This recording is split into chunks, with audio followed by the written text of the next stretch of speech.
Good morning, everyone. Overcoming Temptation 101. Okay, it's the basic course.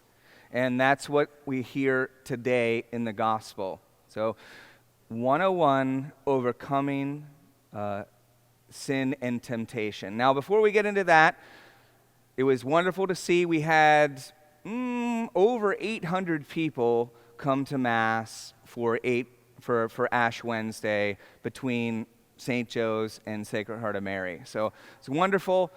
Most of you probably came. Just in case, just want to do a quick review of our Ash Wednesday service. So now, let's see. All right. So when I point to this group over here, I want you to say, this group right here, I want you to say prayer. Nice and loud. 1, 2, 3. That was all right. Okay. All right. This group, I want you to say fasting when I point to you. 1, 2, 3. Fasting. All right. That was a little bit better than prayer. Let's see it. 1, 2, 3. Prayer. Fasting. About even. All right. So this group over here is a little bit more complicated. Almsgiving. All right. 1, 2, 3. Oh, almsgiving definitely has it. All right. So they're above the rest. Let's see what we can do. 1, 2, 3.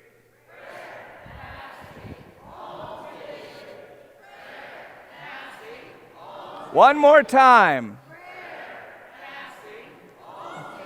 That's right. So prayer, fasting, almsgiving, that is what the message is about as we start Lent, okay?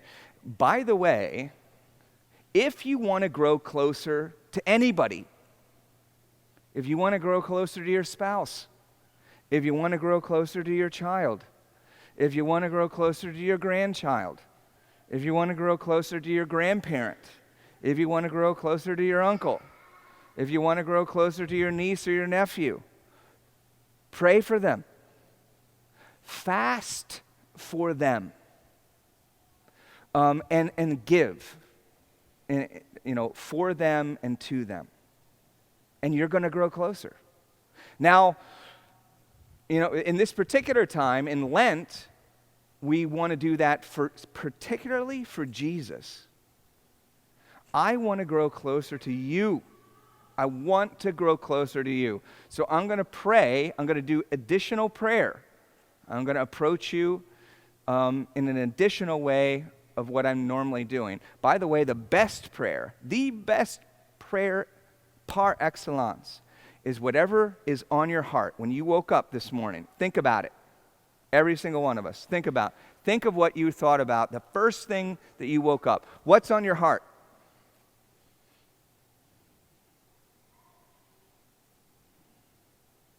That's what he wants you to talk to him about.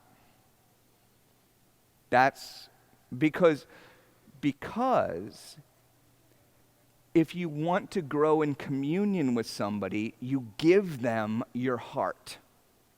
And the way that you give them your heart is that you see what is on your heart, and then you share it. So that's the best prayer, but nevertheless, do some sort of extra prayer, fast from something. You can fast from pop, you can fast from fast food, you can fast.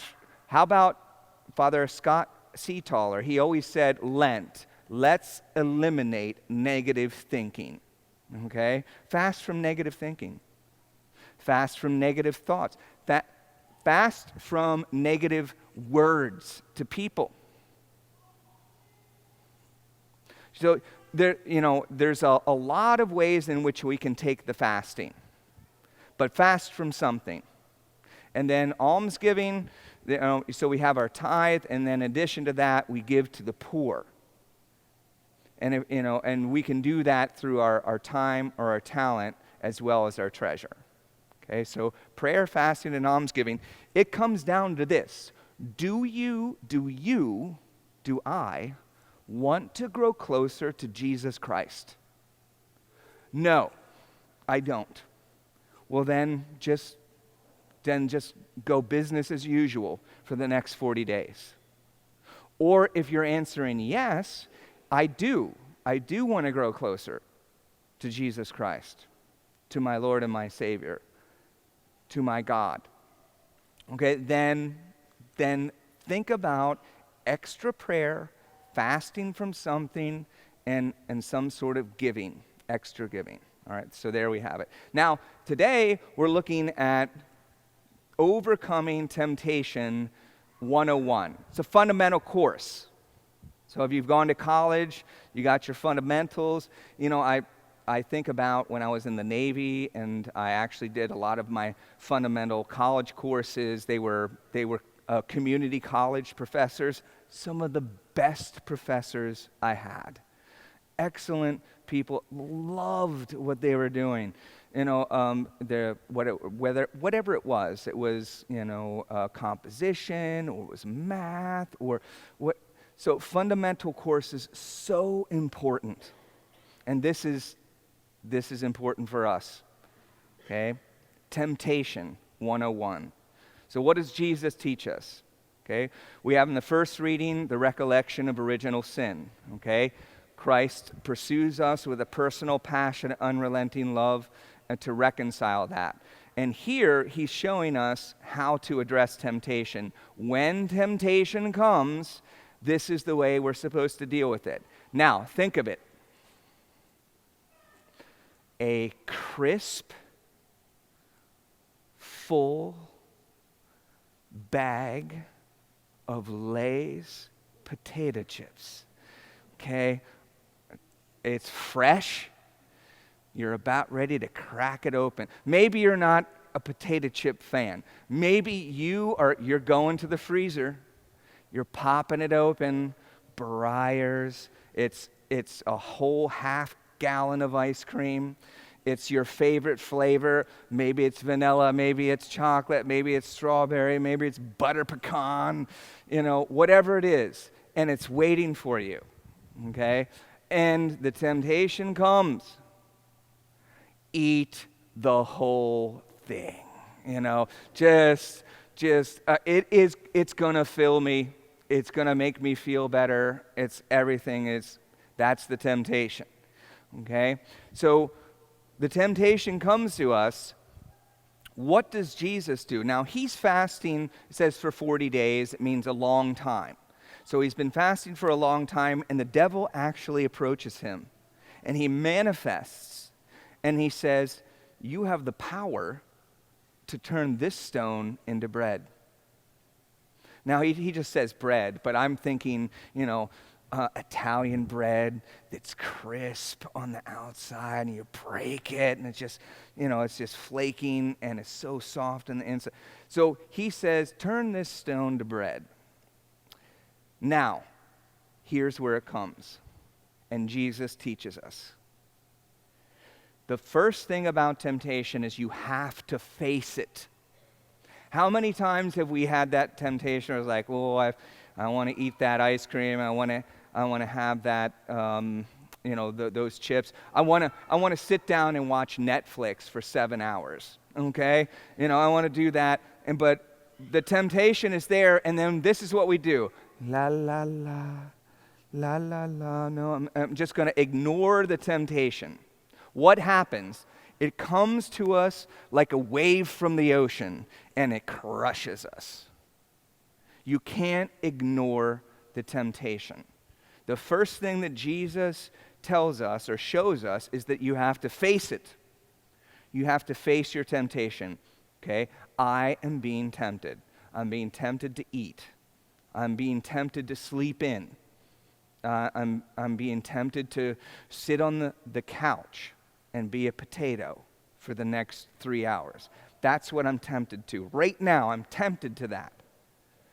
Okay? So the first thing is we have to face our temptation. The second thing is that we have to replace the lie with the truth. So the devil says, well, you can turn this stone to bread. He faces the temptation, and then he replaces it with the truth.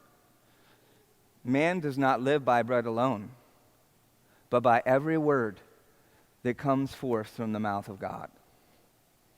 So for us, we say, I would like some chips, maybe a handful, but I kind of would like half the bag.